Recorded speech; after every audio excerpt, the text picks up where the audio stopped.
أعوذ بالله من الشيطان الرجيم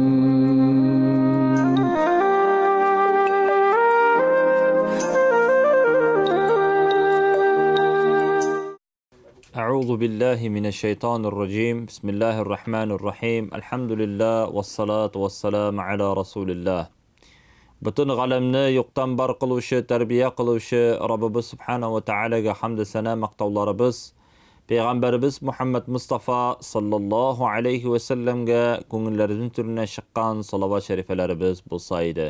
Assalomu alaykum va rahmatullohi va barakatuhu. Muhtaram aziz qardoshlarım, Alloh taolaning rahmati, salami ham barakati bo'lsa edi. Biz endi ko'pgina vaqt ishida sizning bilan birga bo'ldik. Tafsir darslarini o'tdik. Bugun inshaalloh biz o'zimizning tafsir darslarimizni tamomlaymiz.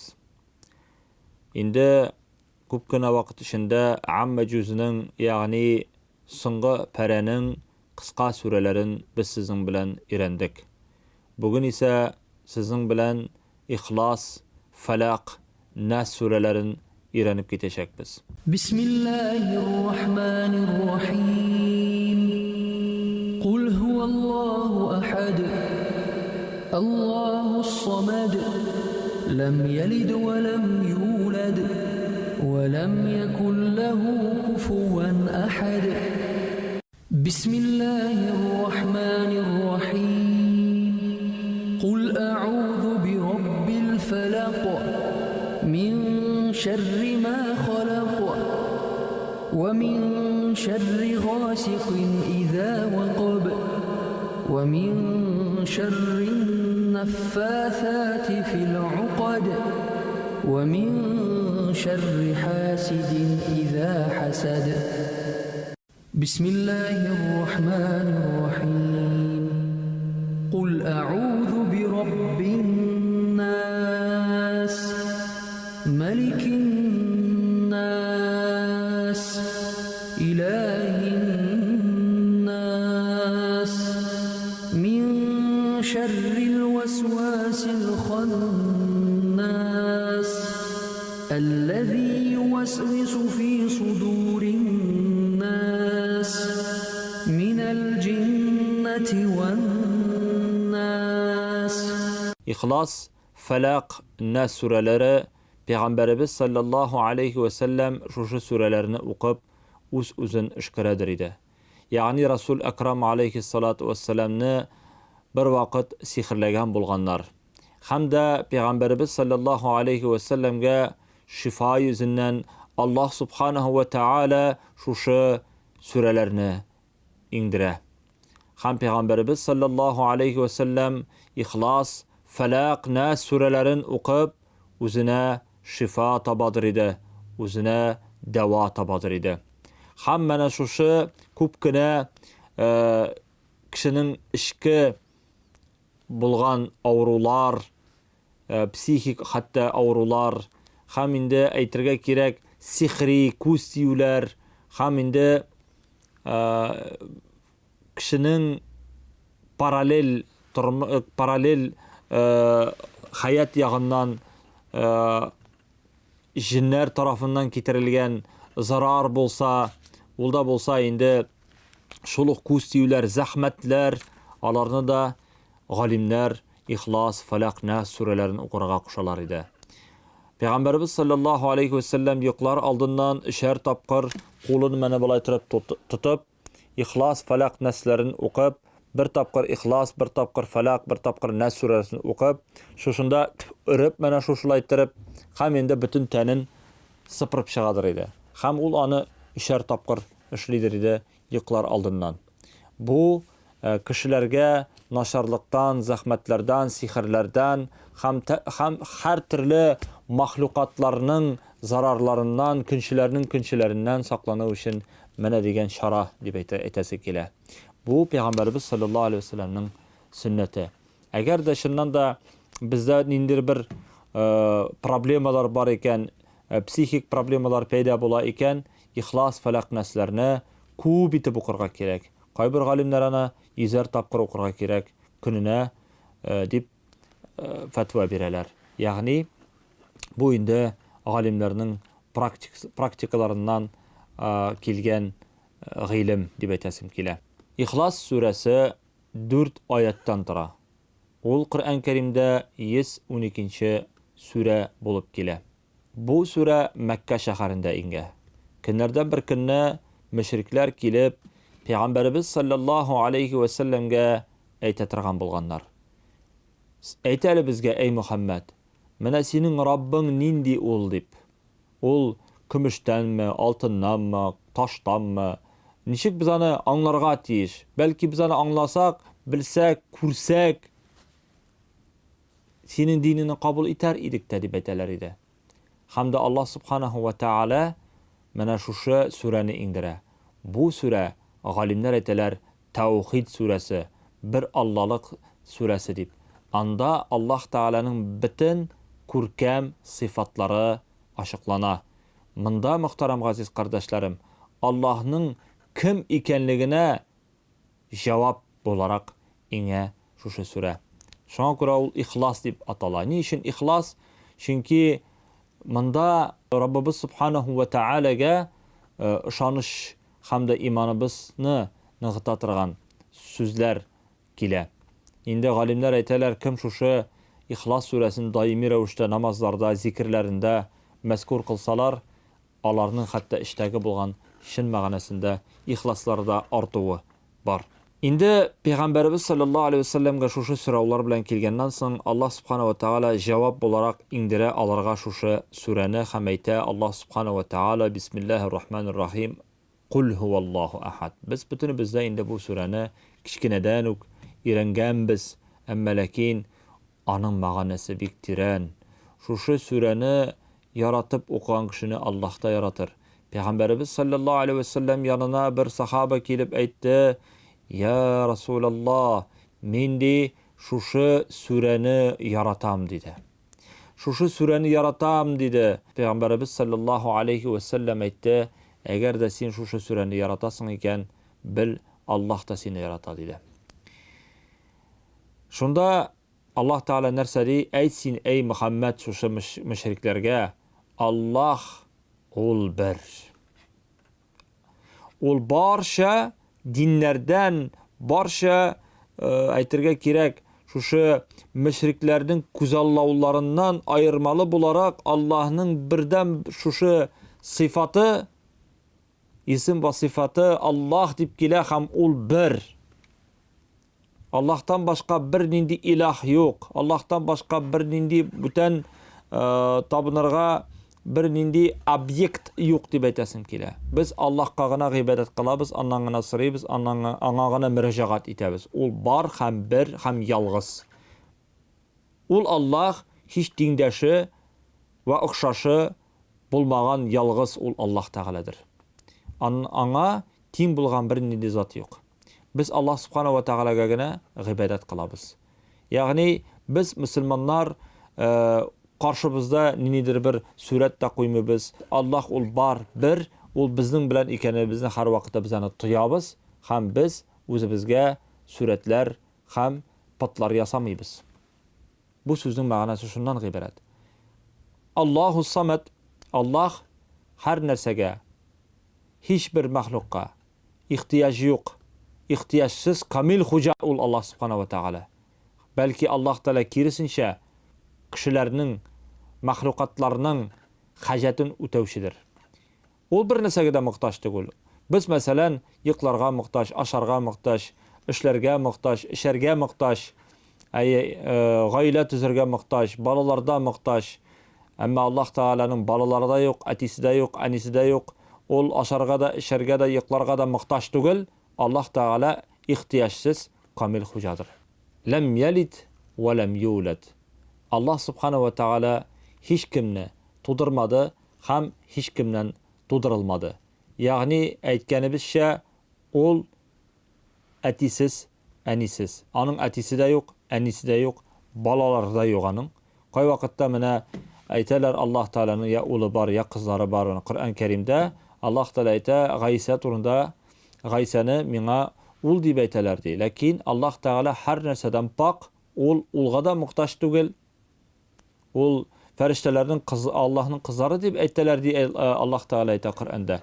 Ләкин Аллаһ Тәгалә әйтә, мин ялгыз, мин бер илаһ. Минем кызларым да юк, балаларым да юк, минем атам да юк, анам да юк. Аллаһ Субхана ва Тәгалә Субханаллах, һәр нәрсәдән пак.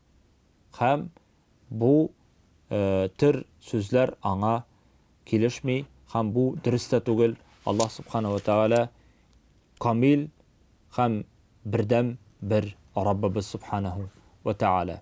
Һәм инде وَلَمْ يَكُنْ لَهُ كُفُوًا أَحَدٌ, һәм һич кем дә аңа тиң булмады. Мөшрикләргә ушбу сүрәне төшендерергә кирәк дип әйтәләр галимнәр, әгәр дә алар сорау бирә башласалар. Инде Аллаһ Тәгалә ул беркемгә дә ошамаган. Беркемгә дә тиң булмаган. Ягъни ул кешегә дә ошамаган. Теге әйтәләр бит инде Аллаһ Тәгалә кемгәдер ошаган, яки аның кулы бар, яки аның күзләре бар, ул кешегә ошаган дип әйтүчләр бар. Коръән Кәримдә килә икән, кул турында яки күз турында, бу турыда без бер нәрсә әйтә алмыйбыз. Без беләбез, бу Аллаһ Тәгаләнең бер сыйфаты, бу Аллаһ Тәгаләнең бер үзе турында безгә мәгълүмат биргән бер сыйфаты, ләкин нинди ул кул икәнен без әйтә алмыйбыз. Аңа хәтта тәрҗемә дә бирергә ярамый. Бу аят муштабихат дип атала. Аңа тәрҗемә бирергә ярамый. Мәсәлән, гарыш турында гарыш турында килгән аятларында тәрҗемә кылырга ярамый. Ничек безгә Аллаһ Тәгалә биргән, без аны шулай кабул итәбез, без аны тәрҗемә кылырга тиеш түгелбез.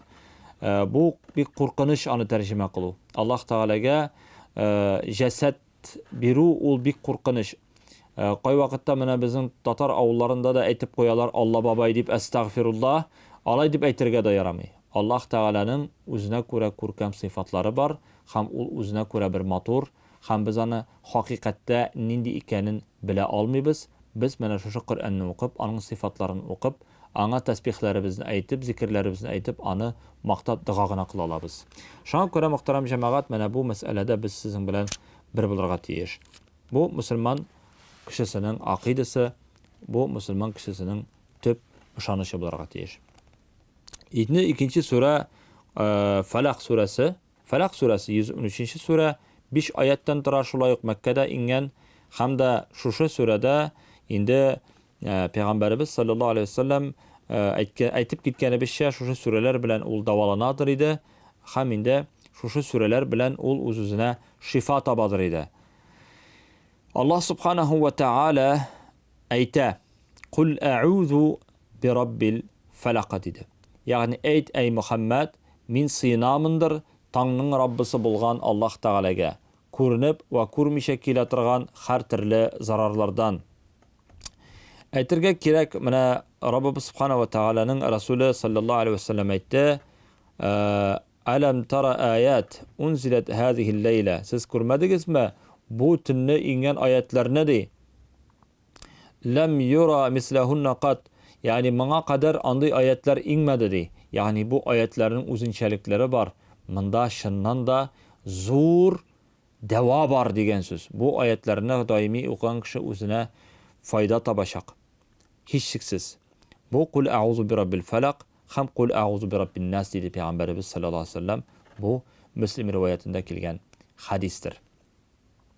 Һәм инде әйтеп үтеп китергә кирәк, Раббыбыз Субханаһу ва Тәгалә дәвам итеп әйтә: "Мин шарри ма халaq ва мин шарри гасиқин иза вaqab". Бар кылынган, яратылган һәр мәхлукның нинди булса да зарарыннан мин Аллаһ Субханаһу ва Тәгаләгә сыгынамын. Ва караңгы төннең зарарыннан сыгынамындыр Аллаһ Субханаһу ва Тәгаләгә, һәр кайчан караңгылыгы белән җир өстен капласа диде. Пәйгамбәрбез саллаллаһу алейхи ва саллям шушы сүрәләрне укыйдыр иде, дәваланадыр иде. Һәм сахабаларына да шушы сүрәләрне укып шөкрәдер иде. Һәм әйтәсем килә, дәвам итеп шушы сүрәне: "Ва мин шаррин наффасати фил уқад ва мин шарри хасидин иза хасад" дип Раббыбыз Субханаһу ва Тәгалә төгәлли шушы сүрәне. Дәхи, сихыр, ирем тиеннәренә тикрүче, ирүче, сихырчы хатыннар явызлыгыннан, зарарыннан сыгынамын. Һәм Күнші дұшманның явызлығынан, зарарларынан сыйынамын. Һәр қайшан ул күншілік ашу белән зарар тидерге теләсә. Ягъни менә шушы сүрәләрдә Аллаһ Тәгалә безгә карагыз нәрсәне ашыклый. Кая килә зарар? Зарар килергә мөмкин шушы күнші кешедән. Күнші кеше карап куйса, көнләшеп караса, күз тидергә мөмкин. Күнші кеше әшәкеләнеп сихер дә кылырга мөмкин. Күнші кешеләр хәтта аннан да зуррак гынахлар кылырга мөмкиннәр. Шуңа күрә Пәйгамбәрбез саллаллаһу алейхи ва салламга шушы сүрәләр иңеп безгә дә, өммәткә дә файда нисбәтеннән иңдерелгән. Менә шушында әйтелгән хатын-кыз кылган сихер, явызлыгы, зарары турында Пәйгамбәрбез саллаллаһу алейхи ва салламга сихерне хатын-кыз кылган. Шуңа күрә аңа да шушы сүрәдә нәкъ шуның турында әйтелә дә инде. Нәфәсәт ул үрүше түйінләргә уқад, фил уқад түйінләргә үрүше хатын-кыз турында сүз бара. Хәзер инде без сезнең белән Нас сүрәсенә күчәбез. Нас сүрәсе инде мөхтәрәм җәмәгать 6 аяттан тора. Бу инде Коръән Кәримнең соңгы сүрәсе булып санала. 114нче сүрә. Шушы сүрә белән Коръән Кәрим тәмам була. Һәм инде шушы сүрәдә Аллаһ Тәгалә шулай ук үзенә ничек итеп дөрес итеп сыгынырга, аннан ярдәм сорау турында әйтә. Кешеләр дип атаган ул сүрәне. Һәм Аллаһ Тәгалә әйтә: "Кул а'узу би раббин нас." Әйт син, эй Мөхәммәд, кешеләрнең Раббысы булган Аллаһка сыгынамын дип. Без Аллаһка гына сыгынырга тиеш. Аннан ярдәм сорарга тиеш. А'узу биллаһи минаш шайтанир раҗим дигән сүзләр белән. Һәр Коръән укыганда а'узу биллаһи минаш шайтанир раҗим дип башлыйбыз. Ашу килгәндә дә а'узу биллаһи минаш шайтанир раҗим дип әйтәбез. Нашар фикерләр килгәндә дә а'узу биллаһи минаш шайтанир раҗим дип әйтәбез. Ягъни шушы сүзләр белән без Аллаһка сыгынырга тиеш. Һәм инде Фәләк, Нас сүрәләре белән Аллаһка сыгынырга тиеш. Кайчан безнең тормышыбызда теге яки бу нашар вакыйгалар, әшәке кешеләр яныгызга килеп, сезнең белән әрләшергә мөмкин, сезгә нашар фикерләр килергә мөмкин, вәсвәсәләр булырга мөмкин шайтан тарафыннан кирәкмәгән фикерләр. Һәм инде менә шушы вәсвәсәләрдән, фикерләрдән ишке булган менә шушы вәсвәсәләрдән тыелыр өчен безгә Фәләк, Нас сүрәләрен укырга кушты Пәйгамбәрбез саллаллаһу алейхи ва саллям. Һәм инде Раббыбыз субхана ва тәгалә әйтә: "Илаһин нас" диде. Кешеләрнең гыйбадәт кыла торган, илаһысы, бердән-бер илаһысы булган Аллаһка сыгынамын. Һәм инде мин шаррил васвасил ханнас ди Раббыбыз субханаһу ва тәгалә.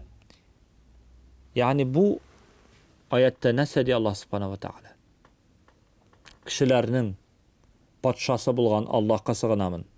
Маликин нас, илаһин нас. Ягъни кешеләрнең патшасы булган, кешеләрнең илаһлары булган Аллаһка сыгынамын.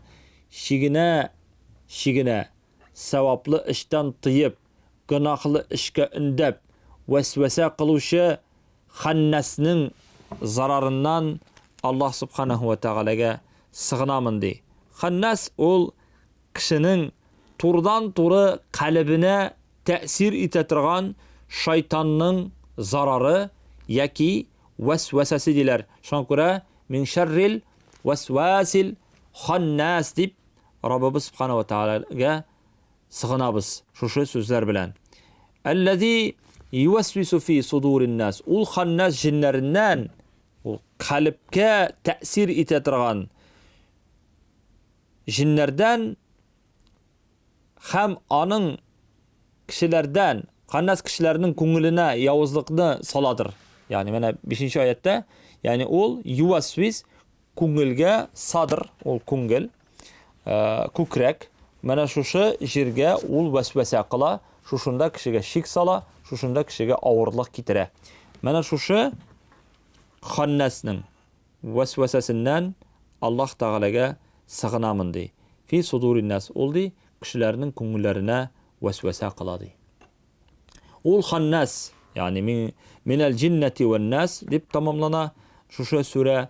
Минәл җиннәти ван нас. Ул ханнас җиннәрдән дә һәм кешеләрдән дә бардыр. Шайтанның җиннәрендә дә шайтанның бар, кешеләр арасында да шайтаннар бар. Һәм инде җиннәр арасында да шайтаннар бар. Инде җиннәр арасында булган шайтаннар, алар күбрәк зарар китерә кешегә. Кайвакыт дип әйтәләр, ләкин менә җиннәр кылган вәсвәсә вакытында син әгъузу биллаһи минәш шайтанир раҗим дип әйтәсең икән, ул җин кача шушы сүздән соң. Бигрәк тә Ихлас, Фалак, Нас сүрәләрен укып куйсаң. Әмма ләкин кайвакытта шулай була, син әгъузу биллаһи минәш шайтанир раҗим дип әйтәсең, шайтан кеше сыйфатында булган шайтан, әйтергә кирәк, кеше бер кая китми, ул басып тора шунда. Аның белән бераз авыррак, әмма ләкин Аллаһ Тәгаләнең кодрәте киң. Бу дугалар инде чыннан да Аллаһ Тәгаләнең рәхмәте белән ярдәм итә. Аллаһның рәхмәте белән. Аллаһ Тәгалә салган шушы сүрәләргә бәрәкәт һәм инде кытылу. Менә шушы җин һәм адәмнәрнең яманлыкларынан, явызлыкларынан сыйнамын дип без шушы сүрәне тамамлыйбыз. Зарар теләүчеләрнең зарарыннан һәр вакыт Аллаһка сыйынып йөрү һәр мөселманга кирәктер, лазимдер. Бу безгә һәр вакытта да киләчәктә бер юлдаш булсын иде бу сүрәләр, чөнки чыннан да гомере буе укырга кирәк. Аларны көн сайын Пәйгамбәр саллаллаһу алейһи укыйдыр иде, йоклар алдыннан, иртә белән дә укыйдыр иде. Безгә дә аны практикага кертергә кирәк.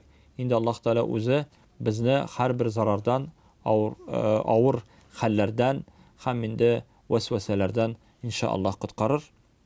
Һәм дә Ихлас сүрәсе турында Раббыбыз Субханаһу ва Тәгаләнең Расулы Мухаммад саллаллаһу алейһи ва саллям бер хадис әйтеп калдырды безгә. Һәм ул көннәрдән бер көнне сахабаларына әйтте. Кайсыгыз Коръәннең 3тән 1-ен укый ала бер төндә ди. Бу аларга авыр булыр иде. Һәм алар әйттеләр, кайсыбыз без Коръәнне 3тән 1-ен укый алыр микән дип. Шунда Пәйгамбәрбез саллаллаһу алейһи ва саллям әйтте: "Кул хуаллаһу ахад, Аллаһу самад", ягъни Ихлас сүрәсе ул Коръәннең 3тән 1-е диде. Әгәр дә без Коръән Кәримнең 3тән 1-ен укырга теләсәк, Ихлас сүрәсен укырга кирәк. Әгәр дә Ихлас сүрәсен 3 тапкыр укыбыз икән, димәк, тулысынча Коръән чыккан әҗрен алырбыз иншааллаһ. Инде мөхтәрәм җәмәгать, без сезнең белән шушы тәфсир дәресләрен әлегә тамамлыйбыз. Аллаһ Тәгалә насыйп итсә, киләчәктә тагын да башка сүрәләр, башка аятләргә керешербез. Аллаһ Тәгаләнең рәхмәте насыйбы булса, инде шушы сөйләгәннәр белән Аллаһ Тәгалә гамәл кылырга язсын. Киләсе очрашуларга кадәр, ассаламу алейкум ва рахматуллаһи ва баракатуху.